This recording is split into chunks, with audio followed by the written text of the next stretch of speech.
Halos maiyak si Stephen Curry sa nangyari mga idol. Parang nagparamdam na si Klay na eto na ang huling laro niya sa Warriors. Katapusan na ba talaga ng Big 3 era ng Golden State?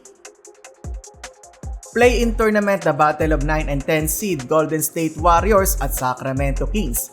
Unti-unting namumuo ang rivalry ng dalawang team na ito. Handa na daw si Stephen Curry mga idol. Feel ready. That's all I gotta say right now.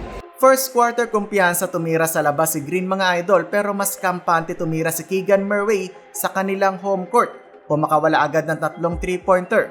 Total of 14 first quarter points para kay Keegan Murray. De'Aaron Fox niliparan ng Warriors para sa kanyang putback slam. Tahimik pa ang Splash Brothers, meron lamang 5 puntos si Stephen Curry habang bokya pa si Klay Thompson. Ang naging leading scorer pa ng GSW ay si Draymond Green na nakapagtala ng 7 puntos. De'Aaron Fox inagawan ng bola si Andrew Wiggins, easy 200 jam. Umiscore ng 8 points si De'Aaron Fox para sa kanyang team. 31-22 end ng quarter, lamang ang Sacramento. Second quarter umabot ng 16 ang biggest lead ng home team. Dinaan sa paunti-unti ng Warriors ang lamang na yan mga idol. Laking tulong ng kanilang mga bench players. CP3 at Moody nakapukol ng 3. Energy guy ng GSW si Kuminga off the bench. Hype na hype ang mga fans ng Sacramento tuwing makakascore ang kanilang team. Halos mag-super saiyan na si Kuya mga idol kakasigaw. Late ng quarter halos makatikit na ang Golden State.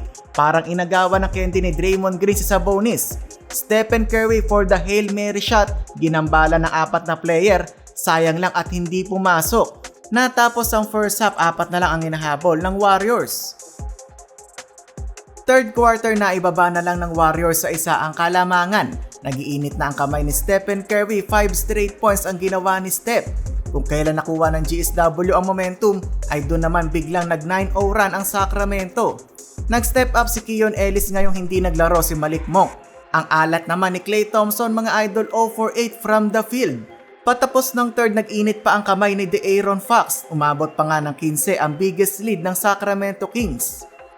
Fourth quarter, sunod-sunod na kamalasan para sa Warriors. Pumalo ng halos 20 ang lamang ng home team. Hindi na makapaniwala sa Stephen Curry sa score mga idol.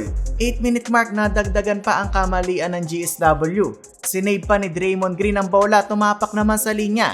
Pati si Steve Kerr hindi na maitimpla ang muka sa nangyayari sa kanyang team. Open 3-pointer ni Klay ayaw talaga pumasok. 0 for 6 beyond the arc. Parang maiiyak na si Curry pagkatapos ng 3-point attempt na yan ni Klay. Huling 2 minuto pinaglaro na ang mga bench players. Final score 118-94, panalo ang Sacramento Kings. Eto na ba mga idol ang huling pagkakataon na makikita natin ang Big 3 ng Warriors, Steph, Klay at Draymond Green.